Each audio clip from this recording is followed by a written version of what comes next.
Hi, I'm Paul Friedman. I'm the founder of the Marriage Foundation, and this topic is what to do when your wife insults you. So, we always come from a different place at the Marriage Foundation because we're very positive and we actually know what we're talking about with marriage.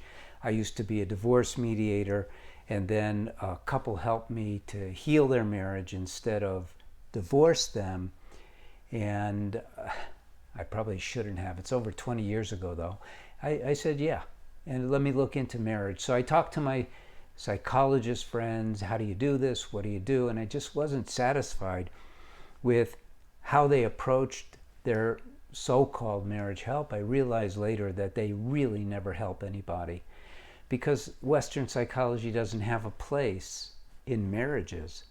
Marriage is all about love. It's all about love. And so what I did was I broke marriage down, I unraveled it, and I saw the mysteries, and I saw the components, and I saw where the dots connect and all that. So even this topic, hopefully you're a subscriber, by the way, even this topic lends itself to a description of marriage that will help you understand really what you should do when your wife insults you. And one of the things that I discovered about marriage is really interesting. And that is that it's between two human beings. And you're going, duh.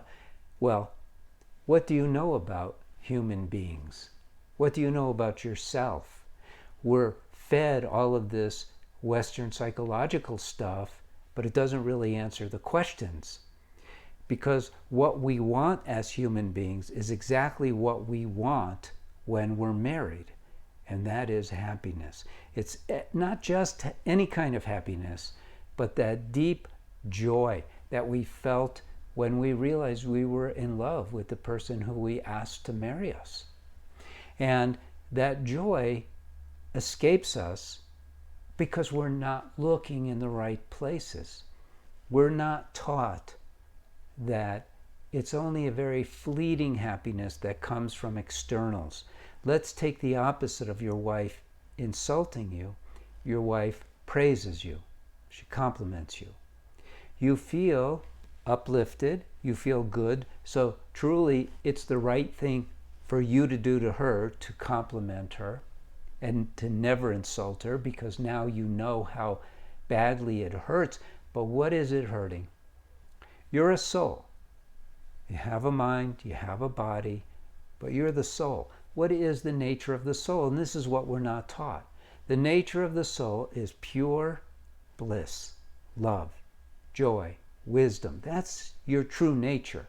When God created man in his image, he wasn't talking about fingers and toes. He was talking about that which you are, which is a soul, but you have a mind.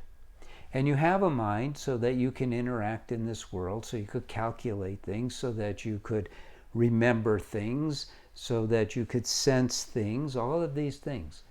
But what we don't learn is that the mind is generally controlled by our body. And the connection is not so subtle once we really recognize it. And that is that the body being comprised of 1 trillion cells, each one of them is driven by survival. We know that. This is not a mystery, right? So how is that communicated to our mind? It's communicated for sure in a subtle fashion, because it's the mind that reacts to threats.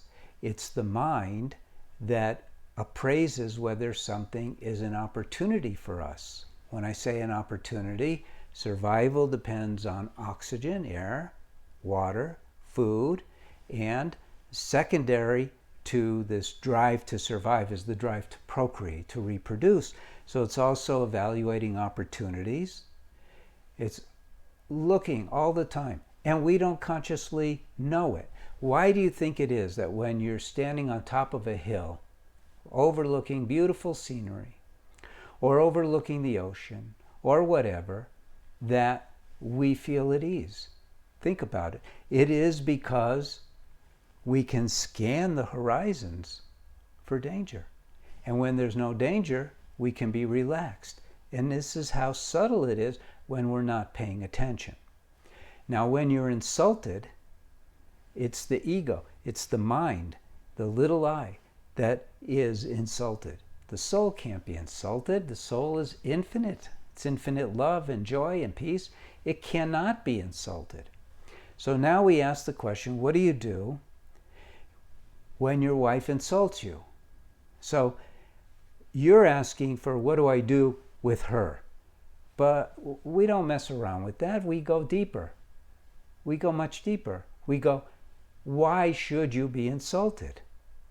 When you love your wife, and I have to assume you do, I get that when she insults you, your mind is stepping in the way, and it's insulted, and because you're identifying yourself as the mind, you go, I am insulted. Well, look, you're not the mind. She's not the mind. You both have minds. So what you do is you stop the mind as soon as it's insulted and say, just shut up. I'm going to love my wife. You know, in Scripture, we hear, turn the other cheek. So let's really unwrap that a little bit, because that is so simplistic. What we are really talking about is it just doesn't matter to that cheek that was insulted. And so you want to live your life on the plane of love, because that is what the purpose of marriage is all about.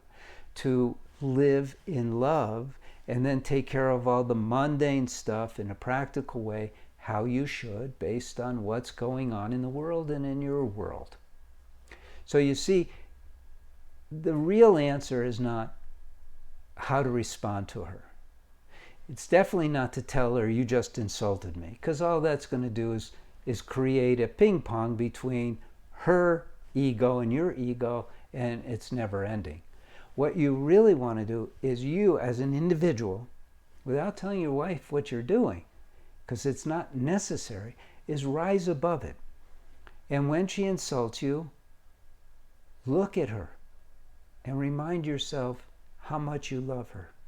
Remind yourself how beautiful she is. Remind yourself how your heart opens up to her, and go with those thoughts and those soul-based reactions instead of the mind's reaction. Do you see? Do you see? It really changes the whole dynamic of your marriage when you understand it. Now, I don't think you need the course for men for what you're going through. It wouldn't hurt you to read one of my books. It definitely won't hurt you to be a subscriber and listen to these videos so you get a sense of what marriage is supposed to be. There's a lot of unlearning to do with marriage, unfortunately. But it's necessary, because marriage is meant to be an amazing entity that we live within, that to me is just one of the greatest gifts that God has given us. And there is, you always hear this expression, oh, nobody's perfect. That doesn't mean you can't become perfect or strive for perfection. And what is perfection? Perfection isn't about behaviors. Perfection is about joy, because that's the soul, and the soul is perfect. So it's about reuniting your consciousness with that with which you are. Get it? So if you've been following for a while, and you know that we are so different. We're not Western psychologists. Some of us are, and have moved over to being marriage counselors, and that's what TMF marriage counselors are all about. And if you'd like to become one, I'm starting to put together a course for training people to become TMF marriage counselors. So we have many, many, many people helping individuals day to day. So let us know if you're interested in that, or go to the website. Hopefully by now the landing page is there so you could sign up. So other than that, I'm Paul Friedman. I founded the Marriage Foundation, and I hope you visit again. God bless you, and take care. And don't forget to like the video. I like those. Take care.